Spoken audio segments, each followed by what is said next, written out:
The vast expanse of space stretched endlessly before the UES Thunderchild as it patrolled the outer reaches of Saturn's orbit. Ice particles from the planet's majestic rings sparkled like diamonds against the black canvas of space, catching the distant sunlight in a mesmerizing dance. Captain Song stood at his usual spot on the observation deck, his weathered hands clasped behind his back.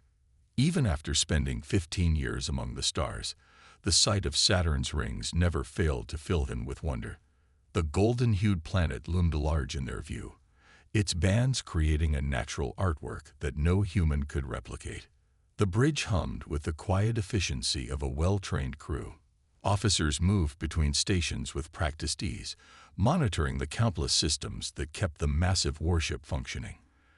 At 2 kilometers in length, the Thunderchild was humanity's crowning achievement in military engineering, a testament to their determination to protect their solar system. Lieutenant Park Jin-ah sat at her sensor station, her fingers dancing across the holographic displays. Her routine scan suddenly picked up something unusual, causing her to double-check the readings. Her heart rate quickened as she confirmed what she was seeing. "Captain," she called out, her voice cutting through the ambient noise of the bridge. Unknown signatures detected at bearing 047. Multiple vessels. Configuration unknown. The effect of her words was immediate. The casual conversations died, replaced by a tense silence. Every crew member knew what this meant. First contact. Despite countless drills and simulations, the reality of the situation hit them all like a physical force. Captain Song turned slowly from the observation window, his face calm but his eyes alert. "Show me," he ordered, moving to the main tactical display. The holographic projection sprang to life, showing 7 vessels of varying sizes. Their designs were unlike anything in human records, smooth, almost organic shapes that seemed to flow rather than being built. They moved with a grace that spoke of advanced propulsion systems. "Analysis?" Song asked, studying the projection. Lieutenant Kim, the ship's tactical officer, spoke up. "Sir, initial readings suggest their largest vessel is approximately 1 kilometer in length. Energy signatures indicate advanced technology, but nothing we can't match. Their weapon systems appear to be primarily energy-based." The Thunderchild's massive frame hung motionless in space, its exposed weapon batteries and aggressive design presenting an imposing sight to the approaching aliens. The ship had been designed to project power and strength, with its angular hull plates and visible weapon emplacements serving as a clear warning to any potential threats. "Open all frequencies," Song ordered, maintaining his composure. "Deploy the standard first contact package." Communications Officer Lee nodded, her fingers flying over her console. The first contact package, a carefully crafted combination of mathematical sequences, simple pictorial messages, and basic language primers, began broadcasting on all available frequencies. Seconds stretched into minutes as they waited for a response. The alien fleet continued their approach, but something about their formation changed. The vessels spread out in what was clearly a defensive pattern, their movements suggesting uncertainty and caution. The first response came in the form of energy spikes across their hull.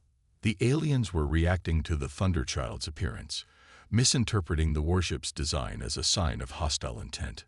"Sir," Lieutenant Kim's voice remained steady despite the tension. "They're charging weapons. All 7 vessels are powering up their main energy banks." Captain Song's expression didn't change, but his mind raced through options. A show of force might escalate the situation, but appearing weak could be equally dangerous. The Thunderchild's shields were more than capable of handling anything these vessels might throw at them. But that wasn't the point. This was humanity's first chance at diplomatic contact with an alien civilization. "Maintain our position," he ordered. "Keep broadcasting the first contact package. Power up our shields, but do not, I repeat, do not charge any weapon systems." The bridge crew acknowledged his orders with quiet professionalism. The massive warship remained still, its systems humming with restrained power as the alien fleet drew closer. The next few moments would either mark the beginning of humanity's relationship with alien life or become the start of their first interstellar conflict. Standing at his command station, Captain Song couldn't help but appreciate the irony. They had built the Thunderchild to protect humanity from potential threats, but its very appearance might now trigger the conflict they had hoped to prevent. The stars continued their eternal watch as two civilizations stood on the brink of either peace or war, their first meeting colored by fear and misunderstanding. Admiral Lee paced the bridge of his flagship, the Eternal Harmony, his silver uniform reflecting the soft blue lights of the command center. The massive viewscreen before him displayed the human warship in all its terrifying glory, a dark shape that seemed to absorb the very starlight around it. His crew worked in tense silence, their four-fingered hands moving across control panels as they continued their scans of the alien vessel.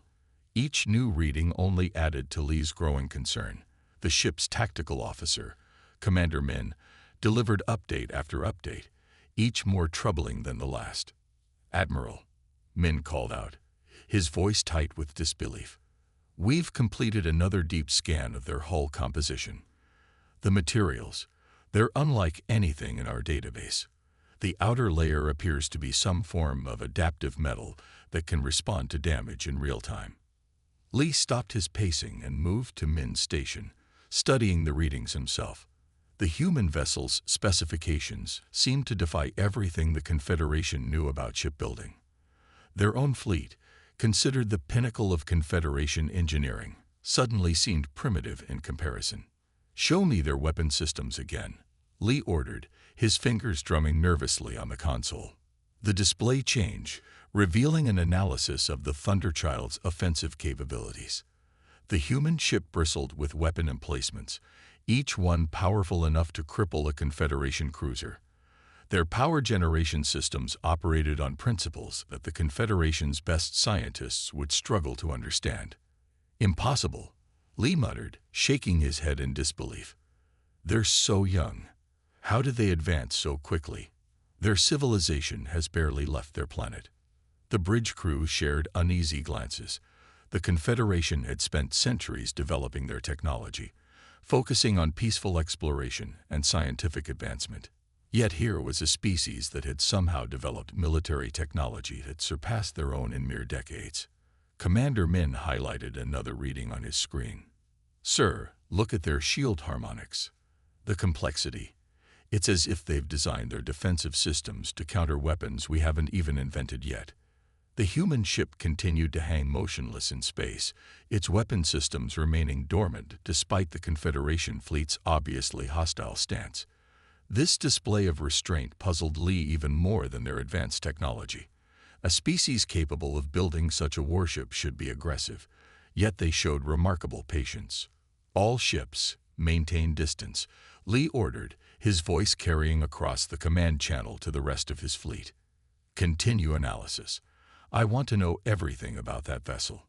The response from his captains was immediate, their ships holding position in a defensive formation. The Confederation vessels, with their smooth, organic lines and peaceful design philosophy, looked almost delicate compared to the angular, armored bulk of the human warship. A junior officer approached with a data tablet, her hands trembling slightly. "Admiral, we've completed our comparative analysis. Their single vessel carries enough firepower to match our entire fleet. The energy readings from their main reactor. Sir, they're off the scale." Lee took the tablet, studying the numbers with growing amazement. The human ship's power core appeared to be some form of controlled antimatter reaction, far more advanced than anything the Confederation had achieved. Their weapon systems utilized principles that seemed to bend the very laws of physics. "Look at their point defense grid," Lee said, pointing to a specific reading. "The tracking speed alone. They could intercept anything we launch before it got halfway to their hull." The bridge fell silent as this information sank in. The Confederation had always believed they were among the most advanced civilizations in their known space. This encounter was shaking that belief to its core. Another officer spoke up from his station. "Sir, their communication attempts continue. The mathematical sequences they're broadcasting, They show a remarkable understanding of advanced physics and quantum mechanics. Lee nodded slowly, a new understanding beginning to form. This species, these humans, had developed in a way completely different from the Confederation races. While his people had pursued peaceful cooperation and gradual technological advancement, humanity had apparently been driven by something else, perhaps necessity, perhaps survival instinct. "Keep our weapons charged," he ordered after a long moment of consideration. "But do not, under any circumstances, fire unless fired upon. Something tells me we don't want to see what that ship is truly capable of." The Admiral returned to his command chair, his mind racing with implications. The Confederation Council would need to know about this immediately. A species this advanced, this powerful, could not be ignored or treated lightly. Yet their restraint, their patience in the face of the Confederation's hostile response, suggested that peaceful contact might still be possible. As Lee watched the massive human warship on his view screen, he couldn't help but wonder what kind of history had forged such a species.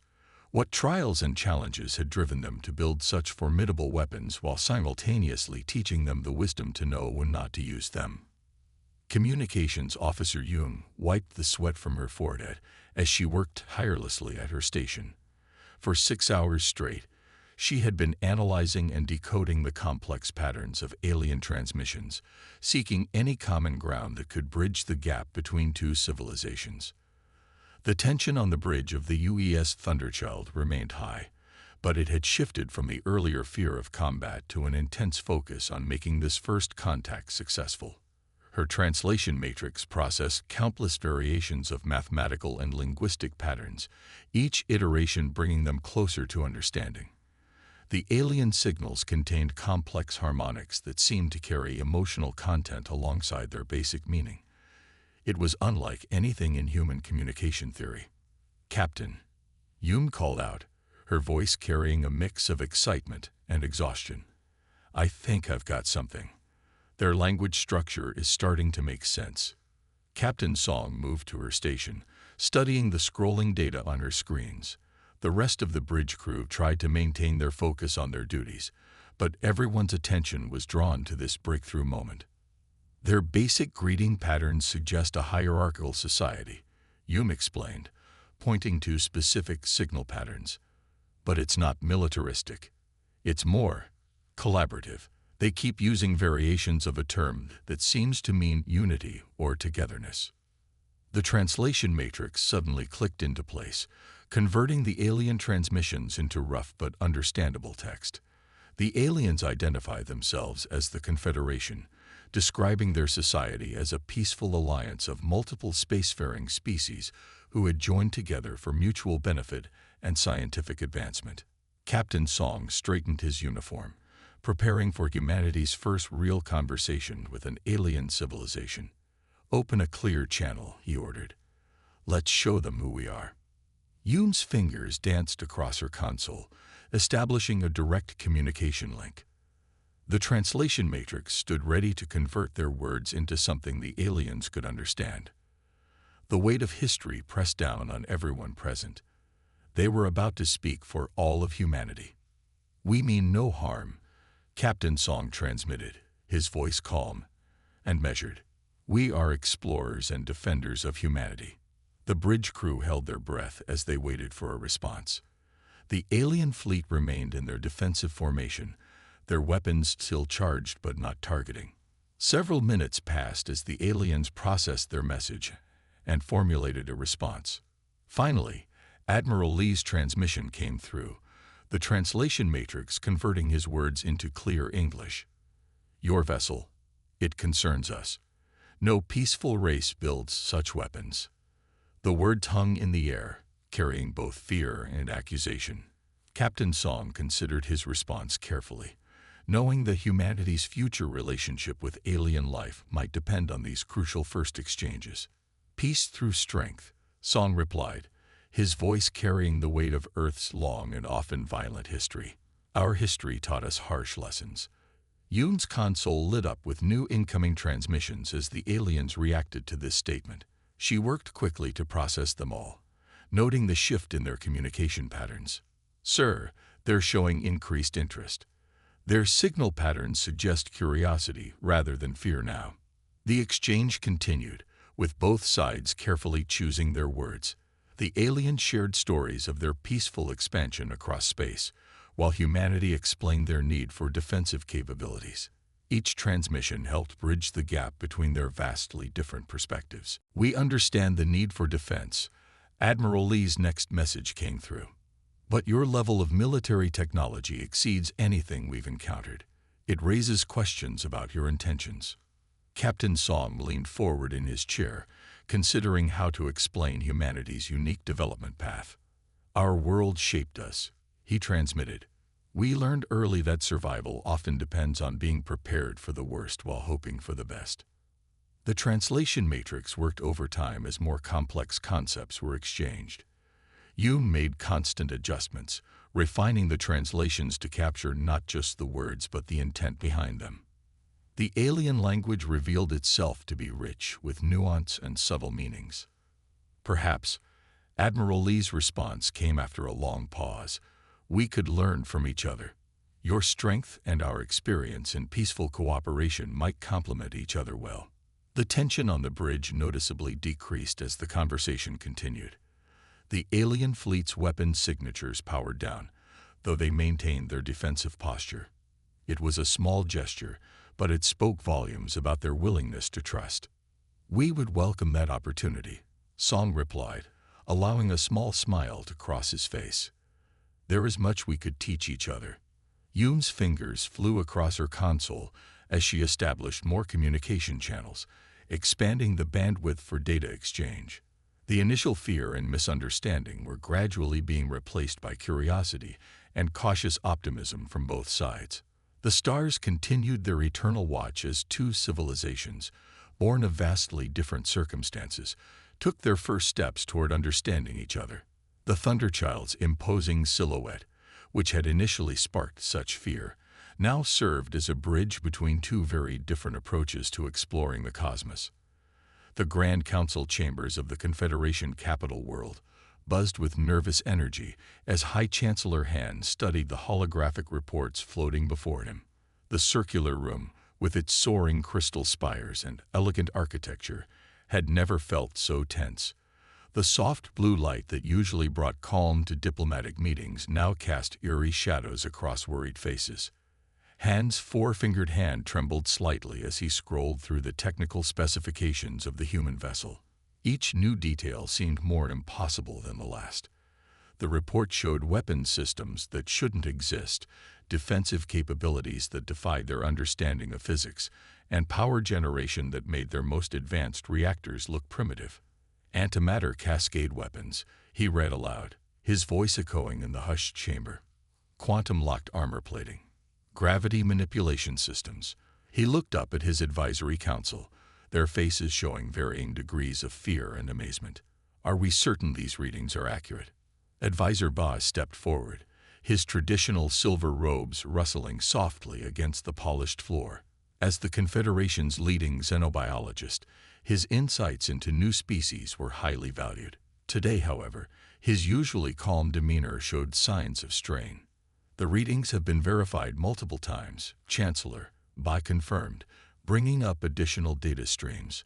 "But what's more concerning is what we've learned about their homeworld." He gestured, and a new hologram appeared: Earth. The image showed a planet that seemed designed to kill its inhabitants. Massive storms swept across continents, tectonic plates shifted constantly, and the atmosphere itself contained corrosive elements. The council members murmured in disbelief. "They evolved on a death world," Ba explained, his voice grave. "Their entire history is warfare and survival, not just against their environment, but against each other. While we developed in peaceful cooperation, they fought their way to the stars." The council chambers erupted into chaos. Representatives from a dozen member species began speaking at once, their voices rising in panic. Some called for immediate military action, others for diplomatic isolation. The peaceful races of the Confederation had never encountered a species like humanity before. Silence. Han's voice cut through the noise, bringing order back to the chamber. We must think carefully about our next steps. A senior military advisor, General Min, stepped forward. Chancellor, their single warship carries enough firepower to defeat our entire defense fleet. If they have more ships like this, they must have more, another council member interrupted. No species builds just one warship of such capability. The holographic display shifted to show the Thunderchild in all its terrifying glory. Its angular design, bristling with weapon emplacements, stood in stark contrast to the smooth, peaceful lines of Confederation vessels. Look at how they build, Han mused, studying the image. Every line, every angle is designed for combat efficiency. Even their civilian ships must be similarly constructed. Bai nodded, bringing up more data. Their history shows constant technological advancement driven by conflict. They achieved in decades what took us centuries. Their understanding of physics, particularly in military applications, exceeds our own in many areas. The council members shifted uncomfortably in their seats. The Confederation had spent generations believing they were among the most advanced civilizations in known space. Now they had encountered a species that challenged everything they thought they knew. But they haven't attacked, Han pointed out, his voice thoughtful. Despite Admiral Lee's initially hostile response, they showed restraint. That counts for something. Restraint born of confidence, General Min countered. They knew our weapons couldn't harm them. Their shields alone could withstand anything we might throw at them. The chamber fell silent as the implications sank in. They had stumbled upon a species that had mastered the art of war while they had focused on peace, a species whose very evolution had forced them to become stronger, faster, more aggressive than any Confederation race. We need to understand them better, Han declared finally. This meeting between our civilizations could lead to either our greatest alliance or our greatest nightmare. The holographic displays continued to scroll through the Thunderchild specifications, each new detail adding to the Council's unease. The human vessel's power core alone contained enough energy to power a small Confederation colony for years. What do they want? Someone asked quietly. Why build such powerful weapons if not to use them? Bass stepped forward again. Perhaps that's what we need to understand. They built these weapons, yes, but they choose when not to use them. That's a distinction we must consider carefully. The council chambers remained tense as they continued to discuss their options. Outside, the capital city sprawled peacefully under its environmental dome, its citizens unaware that their universe had just become a much more complicated place. The question now was whether humanity would become their greatest allies or their greatest fear. The small diplomatic vessel floated in the void between the two fleets, its neutral white hull reflecting the distant sunlight. Admiral Lee stood in its airlock, his heart pounding despite his outward calm. Breaking centuries of first contact protocols wasn't just risky, it was potentially career-ending. Yet he knew this moment required something more than standard procedures. His staff had strongly advised against this meeting. Commander Min had spent hours listing the potential dangers, from biological contamination to physical attack. But Lee had seen something in the humans' responses that went beyond their fearsome technology, a restraint that spoke of wisdom rather than weakness. The airlock cycled with a soft hiss. Lee took a deep breath of the filtered air, checking his translator implant one final time. The inner door slid open, revealing the meeting chamber. It was a simple room, deliberately designed to be unthreatening to any species. A single table with 2 chairs occupied the center space, illuminated by soft, ambient lighting. Captain Song was already there, standing quietly by the table. Lee's first surprise was the human size. He had expected someone larger, more physically imposing. Instead, Song was shorter than himself, wearing a simple black uniform with minimal decorations. Only the captain's insignia and a small patch showing Earth marked his rank and origin. Admiral Lee, Song said, inclining his head in greeting. Thank you for suggesting this meeting. Lee moved forward, noting how the human maintained a respectful distance while staying relaxed and open in his posture. Everything about Song's behavior seemed calculated to appear non-threatening, Yet there was an underlying strength in his bearing that couldn't be hidden. "Captain Song," Lee responded, taking his seat as the human did the same. "I must admit, this is not how I expected first contact to proceed." A small smile crossed Song's face. "Few things in space go as expected, Admiral. That's one of the first lessons humanity learned when we reached for the stars." The translation matrix carried not just the words but subtle tones that spoke of shared experiences. Both men were commanders, both responsible for the lives of their crews and the future of their peoples.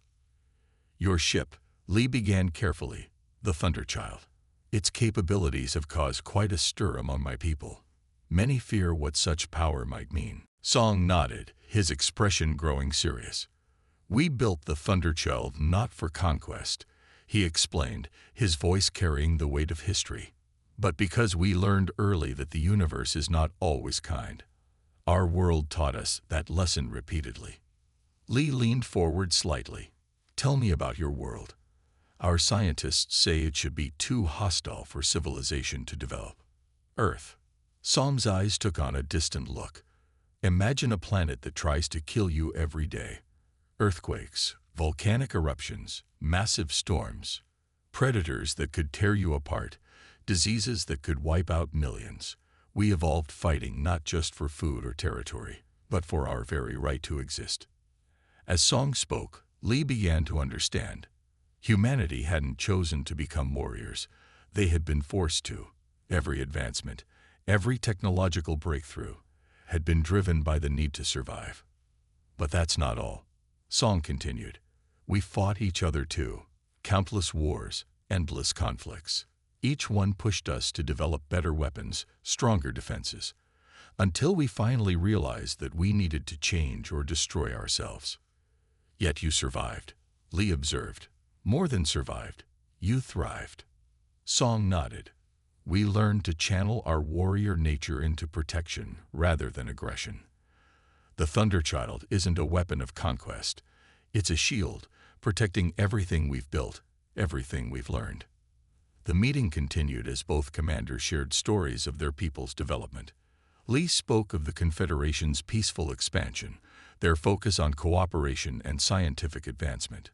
Song described humanity's turbulent rise to the stars, their determination to protect themselves while striving to be better than their violent past. "Your restraint," Lee said finally, "when we first encountered you, despite our aggressive stance, you didn't respond in kind. Why?" "Because we know the cost of war," Song replied simply. "We've paid it too many times. Strength isn't about using power. It's about knowing when not to use it." As they talked, Lee felt his fear of humanity beginning to transform into something else: respect. These weren't mindless warriors or conquest-driven oppressors. They were survivors who had emerged from their harsh crucible with both the power to destroy and the wisdom to avoid it. The meeting drew to a close, but both men knew it was just the beginning. The Confederation would need to adjust to the reality of humanity's existence, just as humanity would need to learn to interact with races that had evolved along very different paths. As they prepared to return to their respective ships, Lee had one final question. "Captain, do you think our peoples can truly work together, given how different we are?" Song smiled again, this time more warmly. "Admiral, it's our differences that make cooperation valuable. You have much to teach us about peace, and perhaps we can help you understand that sometimes strength is necessary to preserve it." The diplomatic vessel continued its lonely vigil between the fleets, but the space between them no longer seemed filled with fear. Understanding had begun to bridge the gap between two very different civilizations, each with something to learn from the other. The stars flickered as the first signs of trouble appeared on the Thunderchild's sensors. Lieutenant Park's hands flew across her console as multiple warp signatures emerged from the darkness of space. The raiders' ships, 15 in total, materialized in a wide attack formation, their hulls bearing the scarred marks of countless battles. "Captain," Park called out, her voice urgent but controlled. "Multiple hostile contacts. They're using modified Confederation signatures, but their power readings are off the charts." They're armed. Captain Song was back in his command chair in an instant, years of combat training taking over. The enemy fleet had positioned themselves perfectly, cutting off both the Thunderchild and the Confederation vessels from their escape routes. Pirate vessels, Admiral Lee's voice crackled over the comm channel. Outcasts from our society. They've modified their ships with illegal weapons. Captain Song, we must. All Confederation vessels, form up behind us. Song interrupted, his voice carrying absolute authority. We'll handle this. Lieutenant Kim, bring all weapons online. Show them what the Thunderchild can do.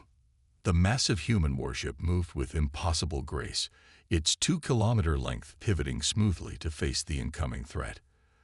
The pirates had clearly expected easy prey. A diplomatic meeting would normally mean lowered defenses and unprepared crews. They were about to learn how wrong they were. The first pirate salvo came in fast, a wave of plasma torpedoes designed to overwhelm defensive shields. The Thunderchild's point defense grid responded instantly. Hundreds of counterfire beams lashed out, swatting the incoming projectiles from space with surgical precision. Enemy vessels charging main weapons, Kim reported calmly. They're using destabilized fusion cannons, highly unstable, but very powerful. Song nodded, studying the tactical display. Show me targeting solutions on their command ships. Let's give them a demonstration they won't forget. The Thunderchild's main batteries came online, their power readings causing alarm bells to ring on every ship in the area. The pirate fleet's advance faltered as they registered the enormous energy signatures. Target locked, Kim announced. Solutions computed for all hostile vessels. Fire. The space between the fleets lit up like a newborn star. The Thunderchild's main guns fired in perfect sequence, each shot a precisely calculated strike. The first pirate vessel simply ceased to exist, its modified shields useless against the concentrated antimatter blast. The second tried to evade but found itself caught in a gravity well projected by the human warship's secondary weapons. From the Confederation fleet's perspective, it was like watching an art form. The Thunderchild moved through space like a dancer, each movement purposeful and precise. Its weapon systems worked in perfect harmony, point defense grids clearing incoming fire, gravity projectors holding targets in place, main batteries delivering killing blows. By the stars, Admiral Lee whispered, watching from his bridge as another pirate vessel disappeared in a flash of light. Such power, such control. The pirates, realizing their mistake, attempted to scatter. The Thunderchild was having none of it. Its targeting systems tracked each fleeing vessel, its weapons reaching out with deadly accuracy. There was no wasted energy, no missed shots, just the clinical precision of a warship designed for absolute space superiority. Captain, Lieutenant Park called out, 3 enemy vessels are attempting to circle behind the Confederation fleet. Song's response was immediate. Launch interceptors. Show them why we believe in active defense. The Thunderchild's hangar bays opened, releasing a swarm of automated defense drones. The small, agile craft moved faster than any manned vessel could manage, cutting off the pirates' escape route. Their coordinated attack pattern forced the raiders directly into the Thunderchild's firing solutions. Within minutes, the battle was effectively over. The remaining pirate vessels, those that could still maneuver, began powering down their weapons. The display of force had been absolute and undeniable. This is Captain Song to all hostile vessels, his voice carried across all frequencies. Power down your engines and prepare to be boarded. Any further hostile action will be met with extreme prejudice. The pirates, their fleet in ruins around them, had no choice but to comply. The Thunderchild's presence loomed over them, its weapons still tracking every movement, its systems ready to respond to any threat. Admiral Lee's voice came over the command channel, carrying a new tone of respect. Captain Song, that was remarkable. You protected our fleet without a single Confederation casualty. That's what the Thunderchild was built for, Admiral, Song replied. Not for conquest, but for protection. When we say we're defenders, we mean it. The human warship maintained its position, its point defense grid still active, its sensors scanning for any remaining threats. The battle had lasted less than 15 minutes, but its impact would be felt for generations. The Confederation had just witnessed firsthand why humanity's warships were designed the way they were, not out of aggression, but out of the need to protect what they valued. Looking out at the scattered debris of the pirate fleet, Captain Song allowed himself a small smile. Sometimes the best way to maintain peace was to be so formidable that none dared to break it. It was a lesson humanity had learned long ago, and one they were now teaching to the stars themselves. The crystal spires of the Confederation capital gleamed in the morning light as crowds gathered for the historic ceremony. The new human embassy stood out among the flowing architecture of the city, its design a careful blend of Earth's strength and the Confederation's elegance. The building represented months of careful diplomacy and growing understanding between two very different civilizations. Captain Song adjusted his dress uniform as he stood beside Admiral Lee on the embassy's main platform. Above them, two flags waited to be raised, the blue and silver banner of the Confederation beside the bold colors of the United Earth government. In orbit high above, the Thunderchild maintained its vigilant watch, its presence now bringing comfort rather than fear to the planet's inhabitants. "Your ship has become quite popular with our children," Lee mentioned, watching the crowds below. "They call it the Star Guardian now. Quite a change from a month ago." Song smiled, remembering the fear the Thunderchild had initially caused. Children often see truth more clearly than adults. They understand protection rather than fear. The ceremony began with representatives from both civilizations stepping forward. The Confederation Council members, wearing their traditional flowing robes, stood alongside Earth's diplomatic corps in their formal attire. The contrast between their appearances only highlighted how far both sides had come in accepting their differences. "We feared you at first," Lee admitted quietly as the flags began their slow rise. "The power of your ships, the advanced nature of your weapons. It seemed impossible that such strength could exist without the desire to use it for conquest." Song nodded, watching as the flags caught the morning breeze. "Humanity learned to be strong because we had to. But we never forgot to be kind when we could afford to be. It's a lesson our history taught us many times." The crowd's murmur grew as the flags reached their final position, waving side by side against the purple sky. In the month since the pirate attack, the relationship between humans and the Confederation had evolved rapidly. The Thunderchild's protection of the Confederation fleet had proved humanity's intentions more clearly than any words could have. "Your people have changed ours," Lee continued. "Already, our military architects are studying new defensive designs, not to wage war, but to better protect our citizens. And your people have shown us that strength can exist in peace," Song replied. "The Thunderchild may have protected your fleet, but your society's dedication to harmony has protected something far more valuable: hope for a better future." Below them, the crowd included members of both species mingling freely. Human children played alongside their Confederation counterparts, their laughter bridging any cultural gaps. Scientists from both civilizations had already begun sharing knowledge, leading to breakthroughs that benefited everyone.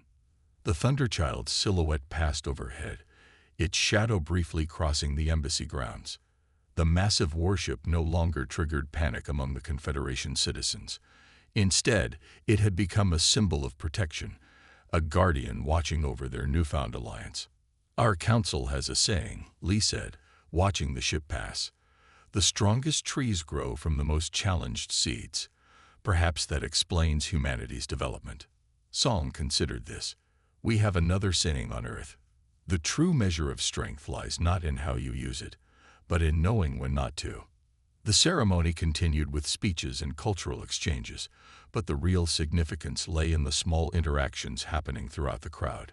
Human engineers discussing shield harmonics with Confederation scientists, diplomatic staff sharing stories of their homeworlds, children teaching each other games from their respective cultures. In orbit, the Thunderchild maintained its patrol, its crew watching the ceremony through long-range sensors. The ship's imposing design remained unchanged, but its meaning had transformed. What was once seen as a symbol of fear had become a testament to protection and cooperation. The stars feel safer with you watching them, Lee admitted as the ceremony drew to a close. Though I never thought I'd say that when we first met. Song looked up at the sky, where the first stars were becoming visible in the darkening purple expanse. The universe is vast and often dangerous, but together we're better prepared to face whatever it holds. The day ended with celebrations across the capital city. The Confederation had gained powerful allies, and humanity had found their place among the stars. The Thunderchild's presence in orbit was a reminder that strength and peace could coexist, that power could protect rather than threaten. As night fell, the embassy's flags continued to wave side by side, illuminated by soft lights. They stood as a symbol of how far both civilizations had come, from fear to understanding, from suspicion to trust. The future held challenges, but they would face them together, each bringing their own strengths to their shared journey among the stars.